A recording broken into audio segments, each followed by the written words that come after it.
Okay. Om Ajnanatimiraandasya Jnananjanashalakaya Chakshurunmilitam Yena Tasmai Shri Gurave Namaha Shri Chaitanya Manobhishtam Stapitam Yena Bhutale Swayam Rupa Kadamahyam Dadati Swapadantikam Vandeham Shri Guru Shri Yutapadakamalam Shri Guru Vaishnavamsha Shri Rupam Sagrajatam Sahagana Raghunathanvitam Tam Sajivam Sadvaitam Savadutam Parijana Sahitam Krishna Chaitanya Devam Shri Radha Krishna Padan Sahagana Lalita Shri Vishakhanvitamscha He Krishna Karuna Sindhu Deenabandho Jagatpate Gopesha Gopika Kanta Radha Kanta Namostate Tapta Kanchana Gaurangi Radhe Vrindavaneshwari Vrishabhanusute Devi Pranamami Haripriye Panchakalpatarubhyascha Kripa Sindhubhya eva cha Patitanam Pavanebhyo Vaishnavebhyo Namo Namaha Namo Vishnupadaya Krishna Preshtaya Bhutale Srimate Bhaktivedanta Swaminiti Namine Namaste Saraswate Deve Gauravani Pracharine Nirvisesha Shunyavadi Pashatya Desatarine Jaya Sri Krishna Chaitanya Prabhu Nityananda Shri Advaita Gadadha Shivasadi Gaura Bhakta Vrinda Hare Krishna Krishna Krishna Hare Hare Hare Rama Rama Rama Hare Hare.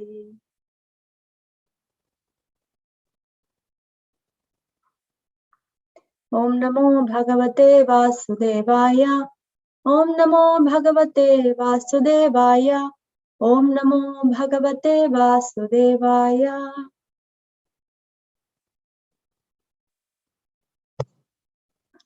Today is a very auspicious day. We are celebrating Advaita Acharya's appearance day. So that's very, very special for us because of Advaita Acharya. We are here because of Srila Prabhupada. We are here. So I don't know any specific prayers to Advaita Acharya, but I just wanted to recite what we usually recite before reading Chaitanya Charitamrita. Just a prayer. Jaya Jaya Shri Chaitanya Jaya Nityananda Jaya Dvaita Chandra Jaya Gaura Bhakta Vrinda. Okay, so today's verse is 2:1:30, Canto 2, Chapter 1, verse number 30.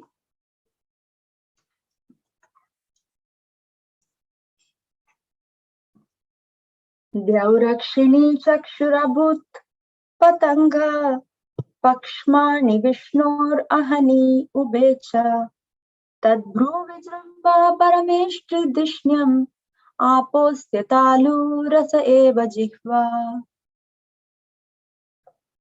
Dhyau, the sphere of outer space, Akshini, the eyeballs, Chakshu, of eyes, senses, Abhut, it so became, Patangaha, the sun, Pakshmani, eyelids, Vishnu, of the personality of Godhead, Sri Vishnu, Ahani, day and night, Ubhe, both, Cha, and Tat, his, Bru, eyebrows, Vijramba, movements, Parameshti, the supreme entity Brahma, Dishnyam, post, Apaha, Varuna, the director of water, Asya, his, Talu, palate, Rasaha, juice, Eva, certainly, Jihva, the tongue. Translation: the sphere of outer space constitutes his eye pits, and the eyeball is the sun as the power of seeing. His eyelids are both the day and night, and in the movements of his eyebrows, the Brahma and similar supreme personalities reside. His palate is the director of water, Varuna, and the juice or essence of everything is his tongue. Purport: to common sense, the description in this verse appears to be somewhat contradictory, because sometimes the sun has been described as the eyeball, sometimes as the outer space sphere. But there's no room for common sense in the injunctions of the Shastras. We must accept the description of the Shastras and concentrate more on the form of the Virat Rupa than on common sense. Common sense is always imperfect. If there is any incongruity, it's due to our imperfection and not the Shastras. That is the method of approaching Vedic wisdom. So very concise presentation of a main point that Prabhupada is covering in this purport. We have been seeing how the description of universal form is going on from text 26, and it's going to continue till almost the end of the chapter, 36 or 37. So there's a purpose why Shukadeva Goswami is speaking about universal form at this point.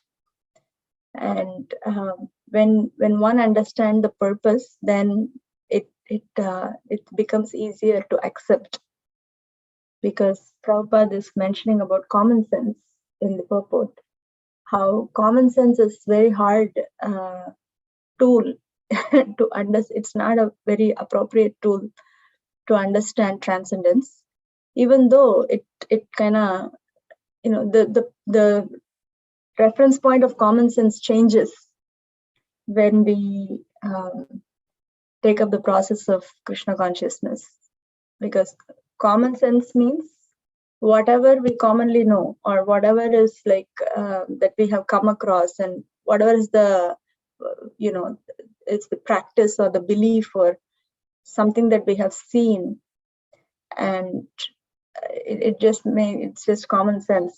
That's what we say, right? But what is it common sense based on? The common sense is based on our experience within this world. So when we start having faith in beyond the experience of this world, then our common sense also changes. So Prabhupada is mentioning that's not the route to understand Vedic wisdom. And if we remember in the introduction to Bhagavad Gita, there are a few paragraphs about how Vedas are not to be, it's not experimental knowledge. It's not something that to be experimented. That doesn't mean one won't, find answer if they experiment. But the thing is that there's no need to experiment, because it's already coming from a perfect source, and there's nothing that we're discovering something new.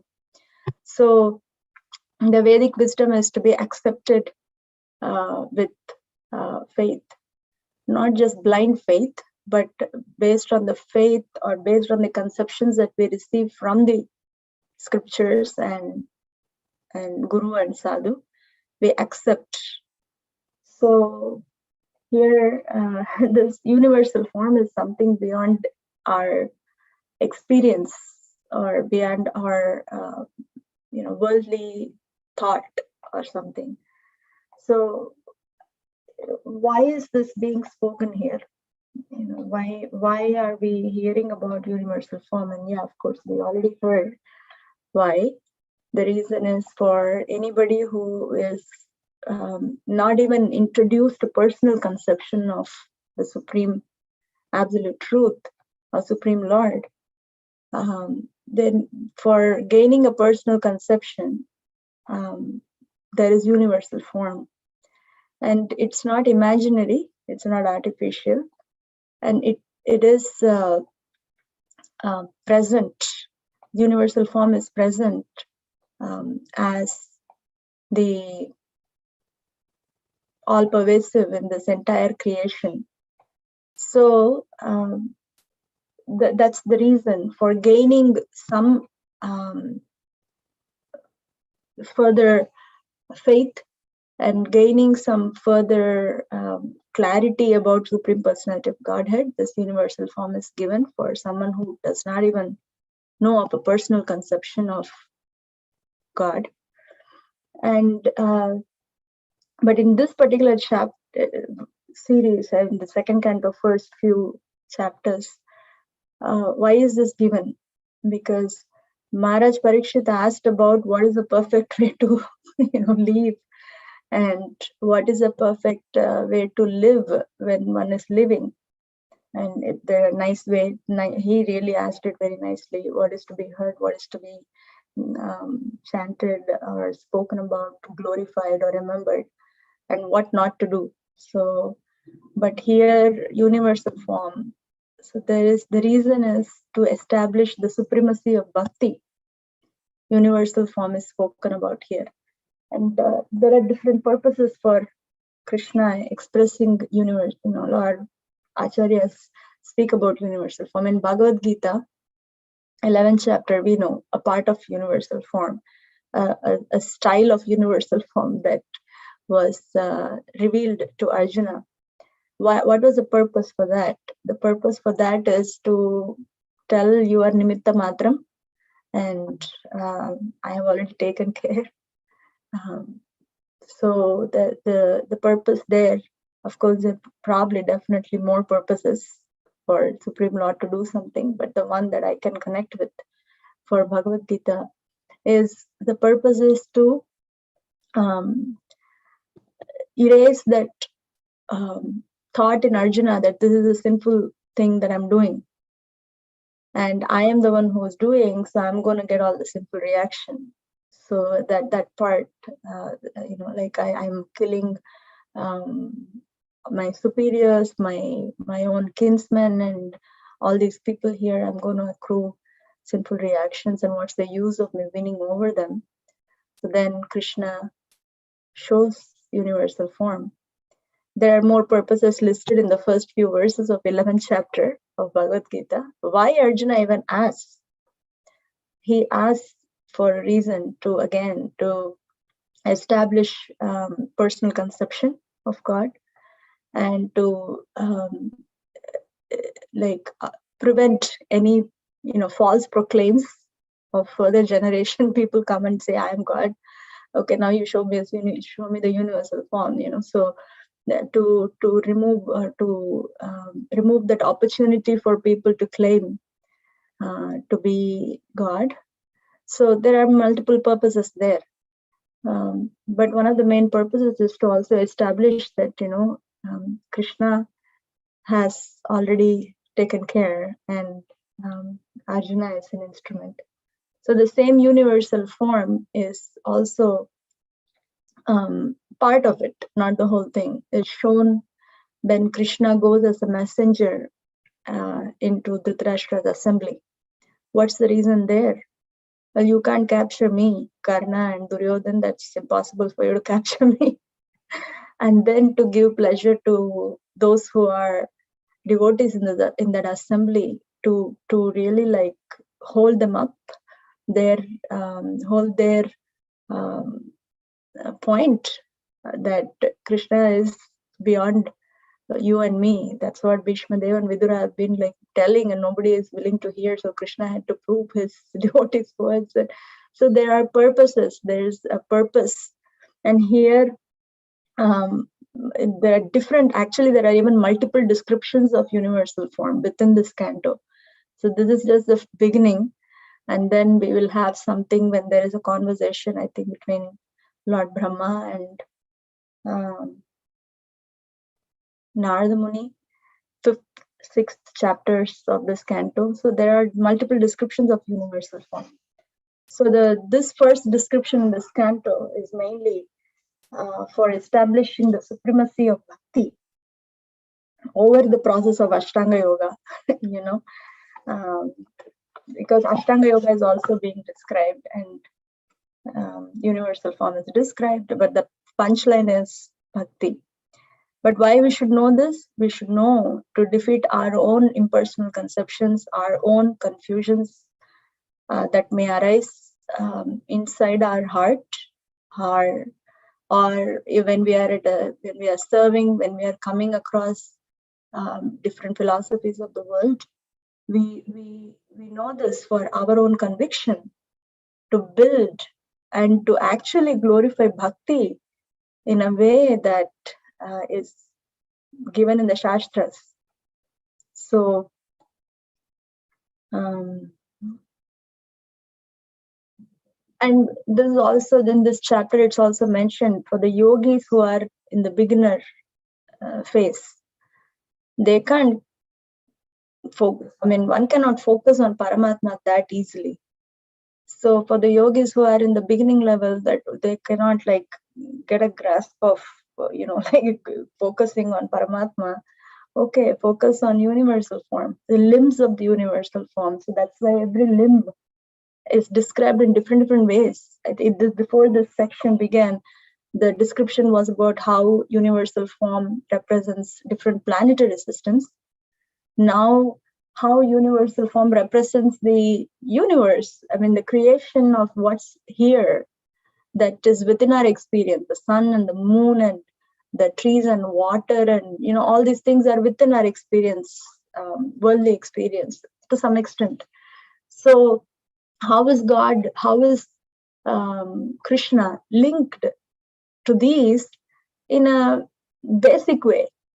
And it's really awe-striking, or like what do you call it? Like invoking our awe and reverence, and then it invokes this wow factor.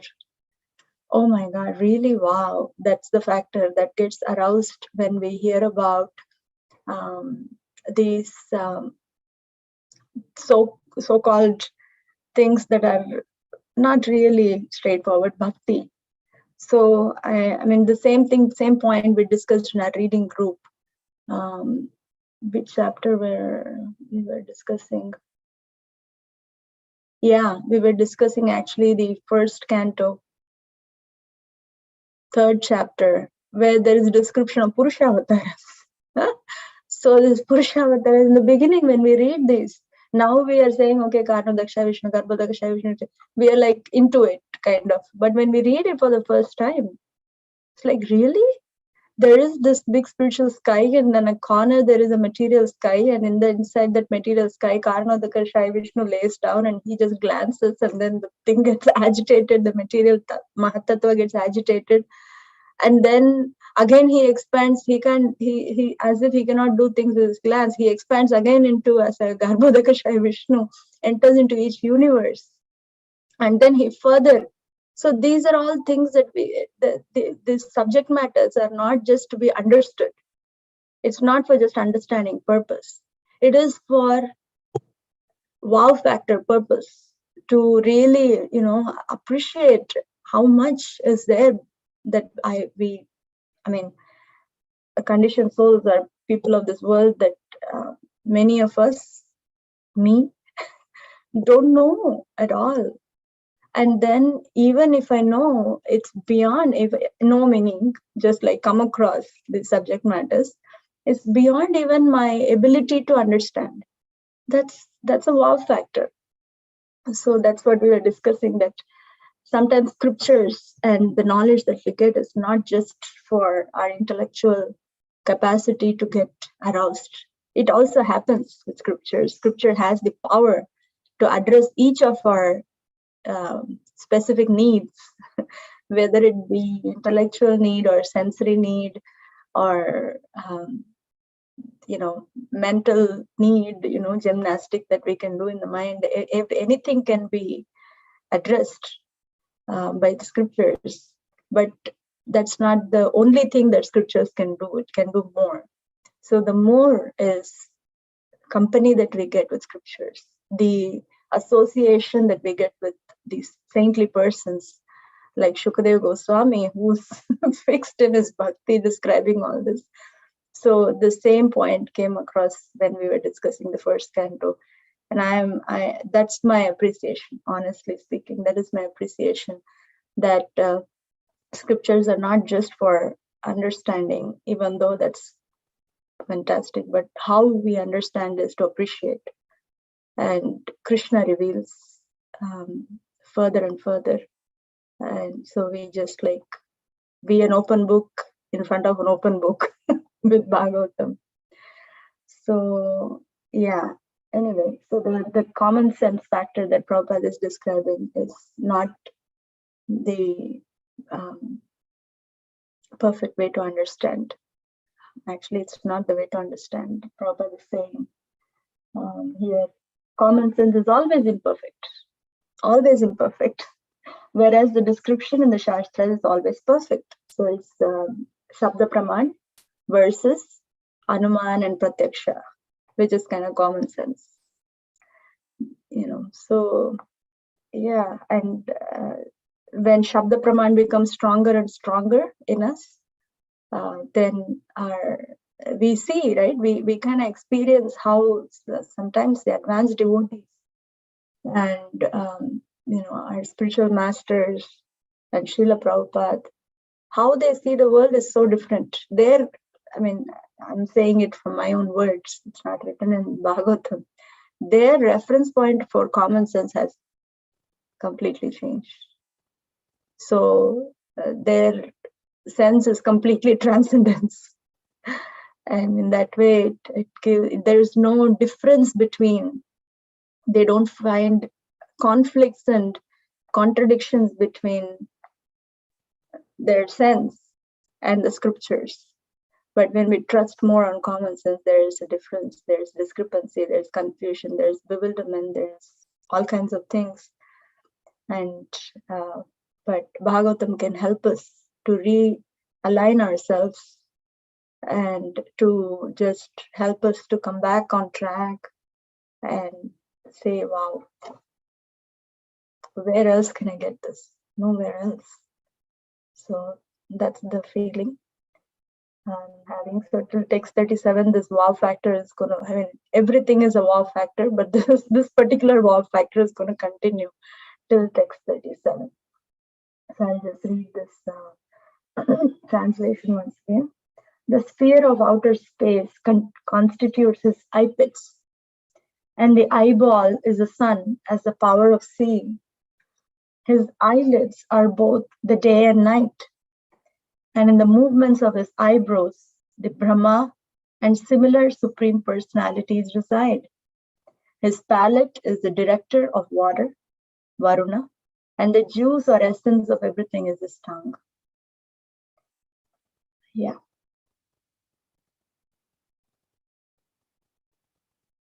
So the method of approaching Vedic wisdom is Shabda Pramana.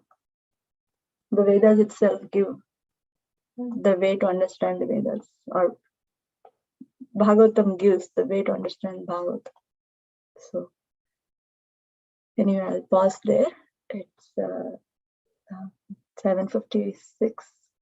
Please, if you have anything to share, any wow factor or any discussion points that can be wrapped up in 4 minutes, please kindly share.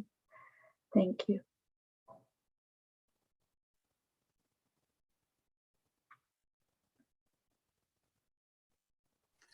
Hare Krishna, Mataji, please accept my humble obeisances. All glories to Guru Maharaj, Srila Prabhupada. Hare Krishna. Thank you for the very nice class, Mataji. And it is very interesting that you pointed out that common sense doesn't lead to anything.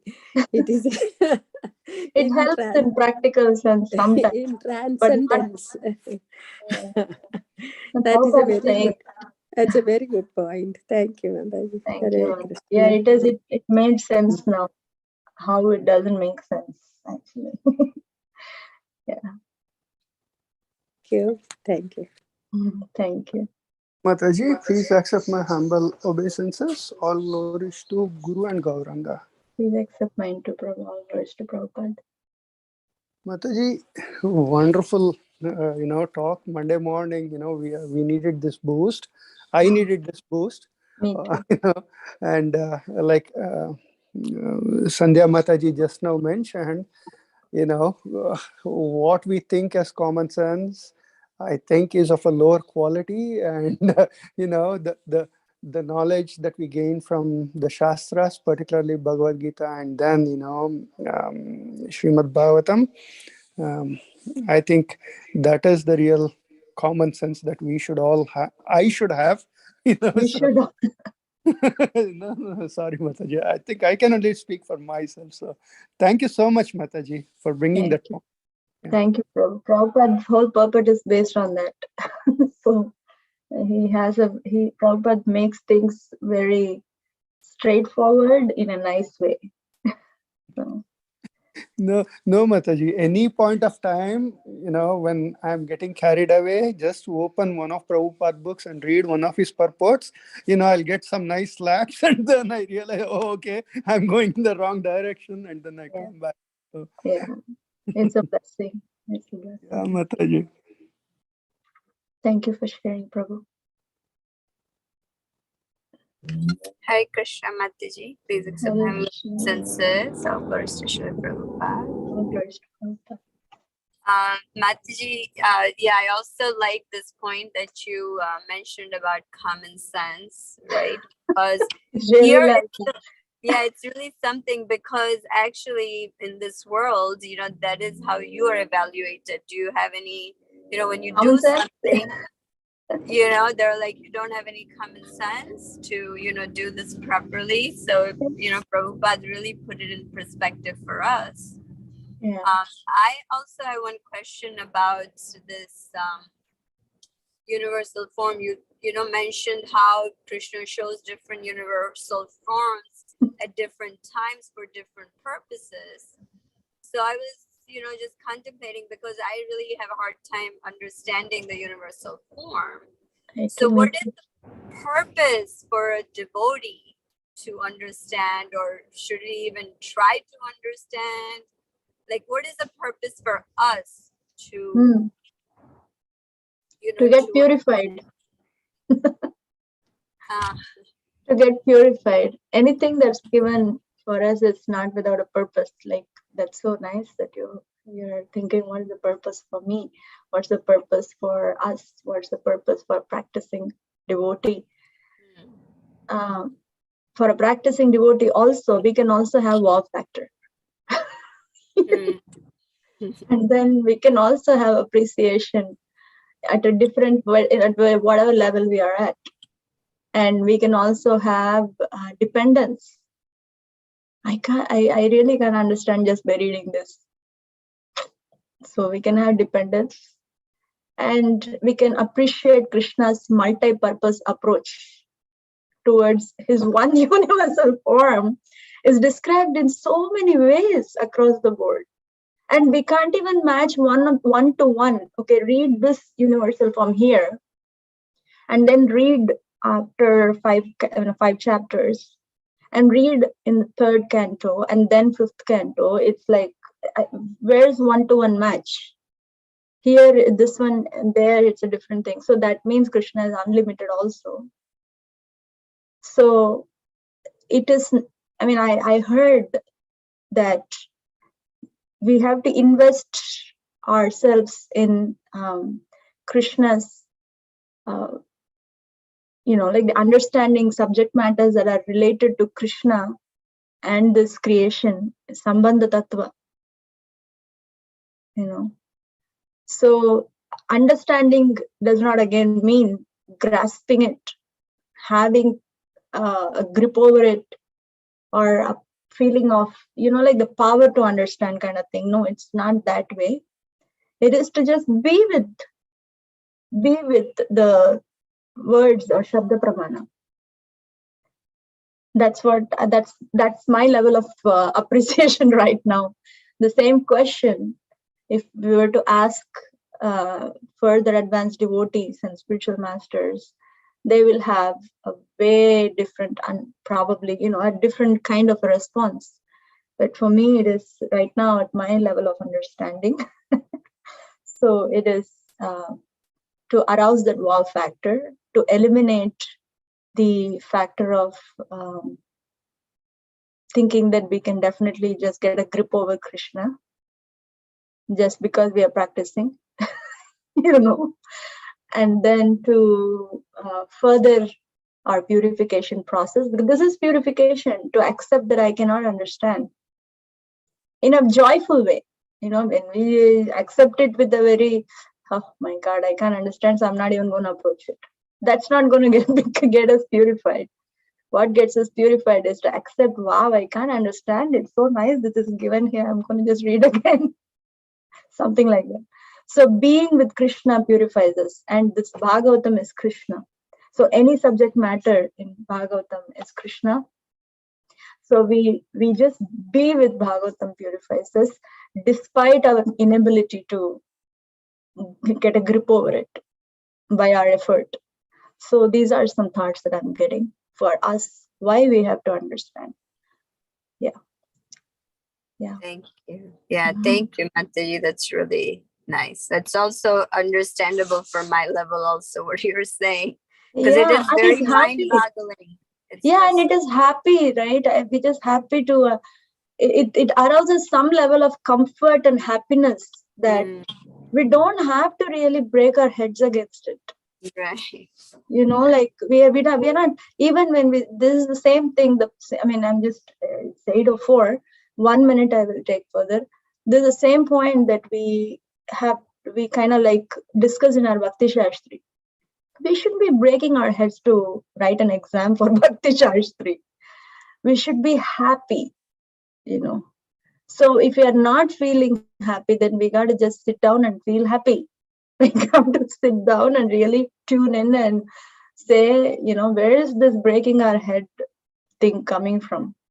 Especially for Indian body, us, it is so strong.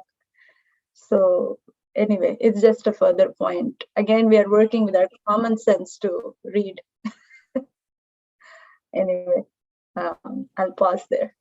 It's Dandot Pranam. Dandot Pranam, Mathaji. Thank you for very enlightening class. I was thinking about, since there were so many purposes you said, Krishna also reminds us, hey, come on, I'm also God. I'm really a God. That's what he showed. Krishna showed it to Yashoda Mata, right? Yeah. You're thinking that I'm his little boy and so on and so forth. So he's reminding his mom, hey, I'm a God. Yeah. You understand that I'm God. So that's another purpose, because we are completely engrossed, even though looking at the personal form of Krishna, as a son of, has his own, as her own son, she's thinking that she is no more God. It's just a little boy. See that's an ultimate another thing, right? Yeah. I was thinking about that. That's wonderful, Prabhu. Thank you so much. And it's so nice to hear you, as always. And thank you, Prabhu. And that purpose reminds me then when we do deity worship, we are in front of deities who are kind of, to our level, it is sizable. But then this Lord is all over, Yeah. Yeah, that I was thinking about the deity worship, and then only I related this. Thank you. Thank you, Mathaji. Okay. All right. I think this, let we pray to Advaita Acharya that we continue to have wow factors in appreciation and glorification and getting in touch with Srimad Bhagavatam. And may Advaita Acharya bless us with the taste for getting this. My thing is to get this wow factor with chanting also. So somehow may all of us become happy in Krishna consciousness, mainly happy in Srimad Bhagavatam and holy name. Thank you so much. We will have to end. It's 7 minutes overboard. I'm sorry for taking a little extra time, but I think it's still worth it. Thank you so much for sharing, and the rest of us who didn't share, we still appreciate your, I'm sure you all have something very valuable to say, but sometime we have to just sit and catch up when the temple opens up. We have things to talk now. Then the temple opens up, but we have something to chat about, maybe universal form. Thank you so much. Hare Krishna. Mancha kalpatarubhyascha kripa sindhubhyevacha patitanam pavanebhyo vaishnavebhyo namo namah. Hare Krishna.